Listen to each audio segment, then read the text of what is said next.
جی بالکل، اس وقت ہم خیبر پختونخوا کابینہ کے ایک اہم وزیر جو کہ صوبائی وزیر بلدیات بھی ہے اور کابینہ کے ایک اہم حصہ ہے، مینا خان افریدی کے ساتھ موجود ہیں۔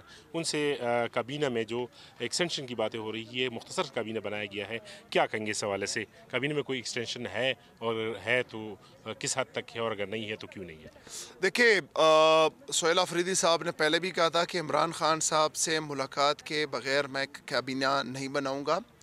پھر 2-3 ہفتے اس کا انتظار بھی کیا گیا۔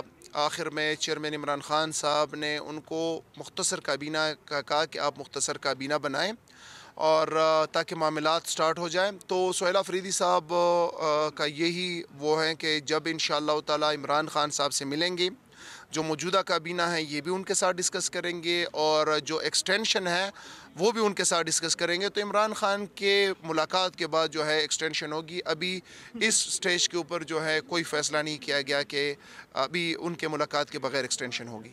اچھا، اوورآل جو امن و امان کی صورتحال ہے، اس کے لیے صوبائی حکومت کیا اقدامات کر رہی ہے؟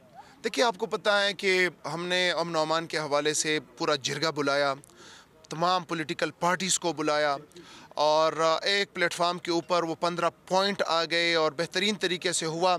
پولیس کو ہم اسٹرینتھن کر رہے ہیں، اور پولیس کا جو ایکوپمنٹس ہیں، جو ان کے سپاہی ہیں، ان کی تعداد بڑھانے کے لیے ہم جو ہیں فنڈز ریلیز کر رہے ہیں، اور وہ تو سی ایم صاحب نے پہلے ہی اس کے اندر کہا تھا۔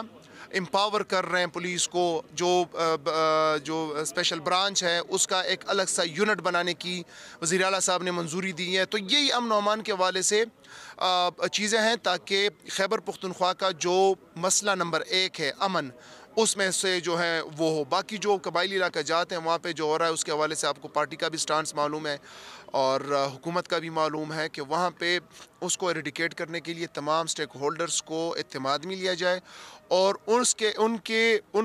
ان کو فیصلوں کے اندر شامل کیا جائے، اور جو بھی فیصلہ آتا ہے وہی امن کی طرف جو ہے پائیدار رستہ ہے۔